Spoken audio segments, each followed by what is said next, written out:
Hello friends, आप सभी का स्वागत है डीकेपी एकेडमी में। मैं दीपक कुमार आप सभी का स्वागत करता हूं। आज के इस वीडियो में हम पढ़ने वाले हैं समांतर रेखा और तिर्यक रेखाएं। ओके, तो देखिए यहाँ पर जो है दो चित्र बने हुए हैं, एक पहला चित्र और ये है दूसरा चित्र। इसमें आप ये एल एम, इसमें भी एल एम देख रहे होंगे। ये क्या है? ये जो एल और एम है ये क्या है? ये जो है एक सरल रेखा है। क्या है? एक सरल रेखा। ठीक है, एल और एम क्या है? तो एल और एम जो है दोनों आपकी एक सरल रेखा है। ठीक है, अब देखिए इसमें जो चित्र क्रमांक 1 है, इसमें एल और एम किस प्रकार की रेखाएं हैं? तो सरल रेखा में जो है ये समांतर रेखाएं हैं। समांतर रेखाएं क्या होती है? ऐसी सरल रेखाएं जो एक दूसरे को कभी नहीं काटेगी। ठीक है, चाहे उसे कितना भी आगे बढ़ाया जाए वे एक दूसरे को कभी नहीं काटती। इस प्रकार की सरल रेखा को क्या कहते हैं? समांतर रेखाएं कहते हैं।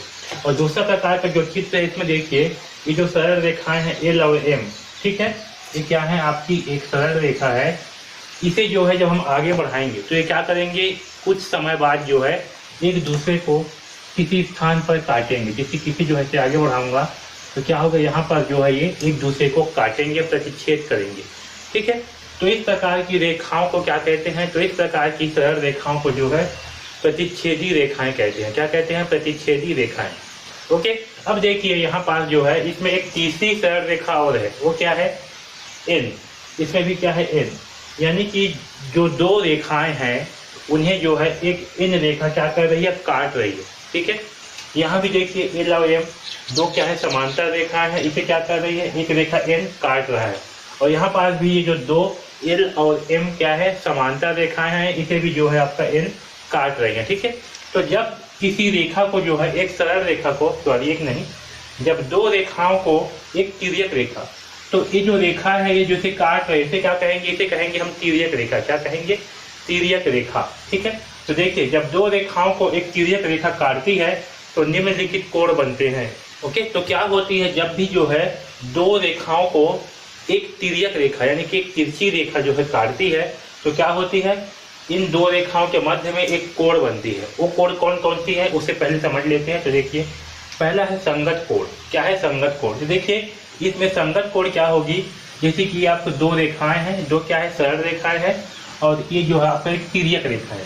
ठीक है, तो इसमें जो है एल और एम दोनों समांतर रेखाएं हैं और इसमें एल और एम क्या है? प्रतिच्छेदी रेखाएं हैं। तो चाहे प्रतिच्छेदी रेखाएं हो या समांतर रेखाएं हो, जब इन दोनों रेखाओं को ही कोई तिर्यक रेखा काटेगी तो इनके मध्य में क्या होगा? कोण बनेंगे। वो कोण कौन कौन से होंगे? तो देखिए इसमें कोण 1, कोण 2, कोण 3, कोण 4, कोण 5, 6, 7 और 8। ओके, इसी प्रकार से इसमें भी क्या होगा? कोण बनेंगे। एक कोण, दो कोण, 3, 4, 5, 6, 7 और 8। तो इसमें जो है 8 कोण बन रहे हैं दो रेखाओं को एक तिर्यक रेखा काटने से। ओके, आया समझ में इतना? तो अब देखिए इस कोण में, तो इसमें ये जो कोण बन रही है, ठीक है, तो इसमें ध्यान देना इन दोनों में ये जो आपका कोण ए है, कौन सा? कोण 1 और ये कोण 5। ओके, कौन कौन से? कोण 1, कोण 5, कोण 2, कोण 6। ये क्या है? आपके संगत कोण। क्या है? 1 कोण और 5 ये क्या है? संगत कोण है। उसी प्रकार से 2 और 6 ये भी क्या होंगे? संगत होंगे। आपका 4 और ये 8 ये भी क्या होंगे? संगत होंगे। और ये 3 और 7 ये क्या होंगे? संगत होंगे। सेम यहाँ पर भी ये दोनों संगत होंगे। 1 और 5 संगत, 2 और 6 संगत, 4 और 8 संगत, 3 और 7 ये क्या होंगे? इस कोण को जो है संगत कोण कहते हैं। ध्यान रखना किसे बोलते हैं संगत कोण? तो ध्यान देखना ये ऊपर वाला कोण और इस रेखा के ऊपर वाला कोण 1 और 5 ये क्या होंगे? संगत। 4 और 8 ये क्या होंगे? संगत। 2 और 6 क्या होंगे? संगत। 3 और 7 ये होंगे संगत कोण। ठीक है, ध्यान रखना, इसे बहुत इंपॉर्टेंट है। ठीक है, इतना समझ में आया? अब ध्यान दो यहाँ पर सबसे इंपॉर्टेंट, ये दोनों क्या है? समांतर रेखा है एल और एम। इसमें क्या है? एल और एम प्रतिच्छेदी रेखाएं हैं। ठीक है, इन क्या है? एक तिर्यक रेखा है। इसमें भी इन क्या है? तिर्यक रेखा है। तो जब दो रेखाओं को, चाहे वो समांतर रेखाएं हो या प्रतिच्छेदी रेखाएं हो, उसे एक तिर्यक रेखा काटती है तो इनके मध्य क्या है? कुछ कोण बनती है। ठीक है, इसमें से 1 व 5 को क्या कहेंगे? संगत कोण। 4 व 8 को भी संगत कहेंगे। 2 और 6 को संगत, 3 और 7 को संगत कोण कहेंगे।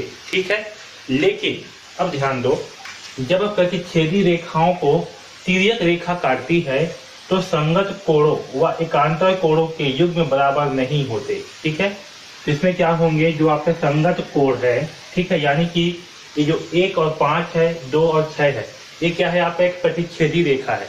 ठीक है, तो प्रतिच्छेदी रेखाओं को जब एक तिर्यक रेखा काटती है तो जो इसके संगत कोण है, यानी कि 1 और 5, 2 और 6, इनके कोणों के युग्म बराबर नहीं होते। तो इनमें क्या होंगे, जो कोण है इनके युग्म जो है वो बराबर नहीं होंगे, यानी कि कोण 1 जो है कोण 5 के बराबर नहीं होगा। इसमें इस प्रतिच्छेदी रेखा में, इसमें प्रतिच्छेदी रेखा में, ठीक है, प्रतिच्छेदी रेखा किसे कहते हैं, जो रेखाएं एक दूसरे को काटती है उसे प्रतिच्छेदी रेखा कहते हैं।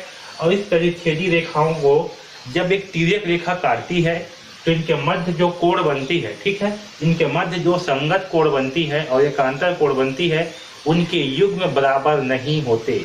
इसमें जो है आपका कोण 1 कोण 5 के बराबर नहीं होगा, कोण 2 कोण 6 के बराबर नहीं होगा। आया समझ में? अब देखिए आगे, किंतु समांतर रेखाओं को तिर्यक रेखा काटती है। अब क्या है, समांतर रेखा में आ जाते हैं। ये लव क्या है, दोनों समांतर रेखाएं हैं। तो जब समांतर रेखा को एक तिर्यक रेखा काटेगी, ओके, तो संगत कोणों व एकांतर कोणों के युग्म बराबर होते हैं। तो जो इसके संगत कोण है वो क्या होंगे, आपस में बराबर होंगे, यानी कि कोण 1 कोण 5 के बराबर होगा, कोण 2 जो है कोण 6 के बराबर होगा, कोण 4 जो है कोण 8 के बराबर होगा, कोण 3 जो है कोण 7 के बराबर होगा। इतना समझ में आया? यानी कि अगर रेखाएं क्या हो, समांतर हो, ओके, अगर रेखाएं जो है समांतर हो तो इसके जो संगत कोण है, यानी कि कोण 1 और कोण 5 क्या होंगे, बराबर।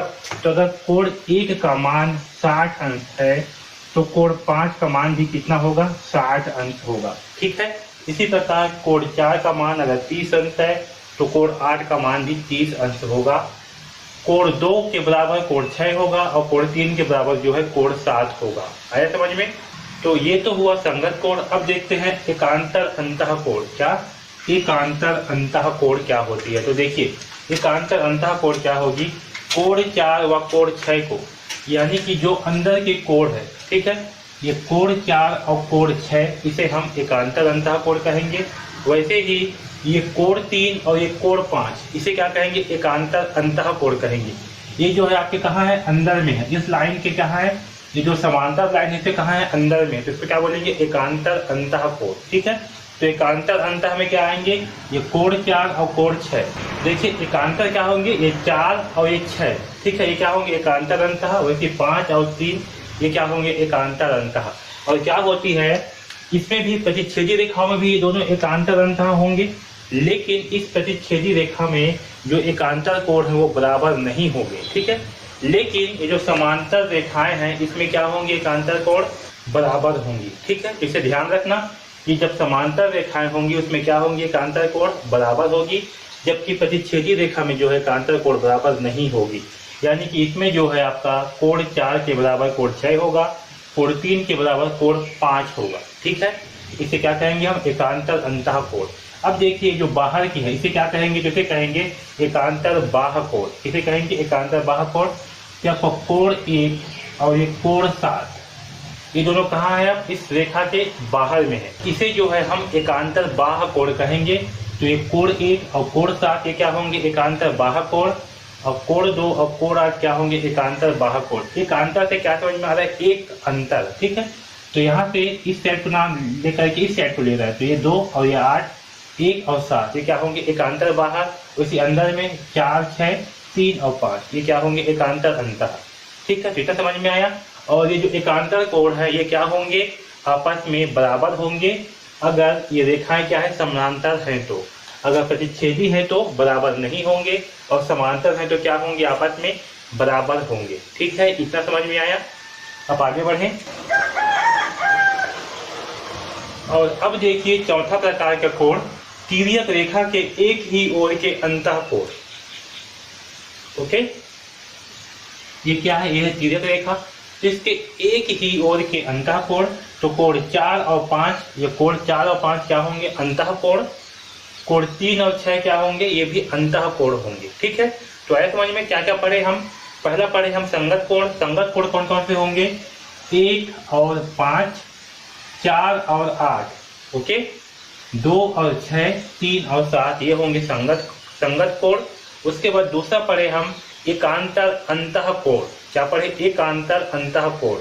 तो एकांतर अंतः कोण में क्या होंगी? जो सरल रेखाएं हैं इसके अंदर की एकांतर अंतः कोण क्या क्या होंगी? कोण 4 और कोण 6, ठीक है, 3 और 5, ये होंगे एकांतर अंतः कोण। फिर हमने तीसरा पढ़ा एकांतर बाह्य कोण, यानी कि बाहर के कोण। तो एकांतर बाह्य कोण में क्या होंगे? 1 और 7, 2 और 8, ये होंगे एकांतर बाह्य कोण, ठीक है। और चौथा पढ़े हमने तिर्यक रेखा के एक ही ओर अंतः कोण, ठीक है। ये क्या है? तिर्यक रेखा है, इसके एक ही ओर के अंतः कोण। तो 4 और 5 ये होंगे एक ही ओर के अंतः कोण, और 3 और 6 ये भी होंगे एक ही ओर के अंतः कोण।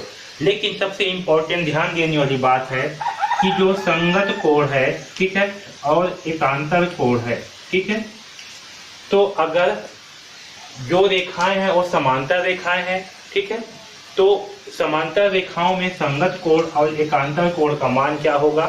बराबर होगा, ठीक है। इसे जो है याद रखना, चाहो तो इसे आप नोट भी कर सकते हो, ओके। तो सबको इतना जो है समझ में आ गया, ओके। यहाँ देखिए पांचों प्रकार की कोण।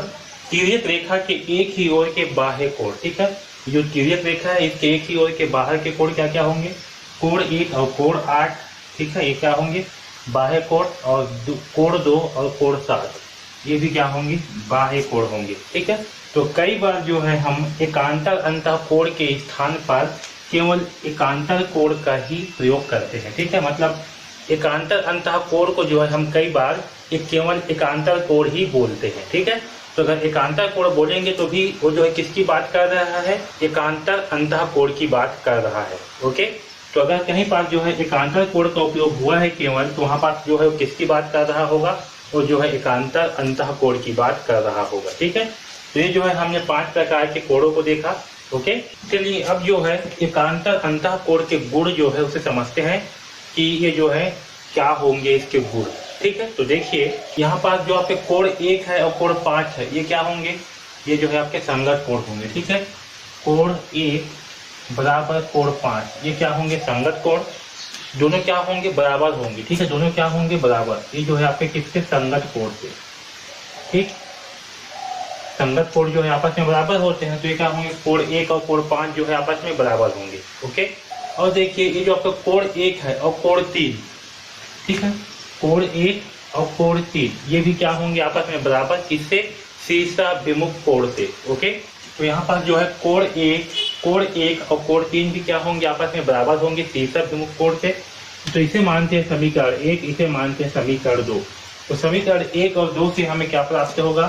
समीकरण 1 और 2 से, समीकरण 1 और 2 से क्या प्राप्त होगा हमें? कोण 5। यहाँ देखिए कोण ए बराबर कितना है? कोण 5 है। कोण 1 बराबर कोण 3, तो हम कोण 1 की जगह में जो है कोण 3 को रख देंगे यहाँ पास। तो क्या होगा? कोण 3 बराबर कोण 5, ओके। तो क्या प्राप्त होगा हमें? कोण 3 बराबर कोण 5 जो है प्राप्त हो रहा है। इसका मतलब क्या है कि जो अंतः कोण होते हैं, ठीक है, जो समानांतर रेखा के, तो क्या होंगे? जो आपके अंतः एकांतर कोण होंगे वो भी क्या होंगे? आपके बराबर होंगे, ठीक है। इससे जो है ये प्रूफ होता है, ठीक है। आया समझ में? तो इस वीडियो में बस इतना ही। अगर आपको वीडियो अच्छे लग रहे हैं तो प्लीज़ लाइक ज़रूर कर दीजिएगा और इस चैनल को सब्सक्राइब कर लीजिए, क्योंकि इस चैनल में आपको जो है कक्षा 9वीं के गणित विषय के सारे अध्याय के वीडियोस जो है मिलने वाले हैं, ओके। तो चैनल को सब्सक्राइब जरूर कर लीजिए और बेल आइकॉन को दबा दीजिए, जिससे कि आपको जैसे ही वीडियो अपलोड हो तो आपको जो है नोटिफिकेशन मिल जाए और आपको एक भी वीडियो जो है मिस मत हो, ओके। अगर आपको कुछ भी डाउट है तो आप जो है हमें कमेंट्स बॉक्स में कमेंट्स करके बिल्कुल पूछ सकते हो, ओके। अगर आप जो है कक्षा 9वीं के गणित विषय का कंप्लीट कोर्स चाहते हो बहुत ही कम दाम पर, जिसमें आपको प्रश्नावली के सारे प्रश्नों के हल मिलेंगे, सारे कॉन्सेप्ट मिलेंगे और साथ ही में आपको जितना भी प्रश्न पूछना है, जितना भी डाउट पूछना है, आप हमें पूछ सकते हो। इस कोर्स का लिंक जो है आपको डिस्क्रिप्शन में दिया हुआ है, वहाँ से जा करके जो है आप इस कोर्स को परचेज कर सकते हो, ओके। तो DKP एकेडमी से जुड़ने के लिए धन्यवाद।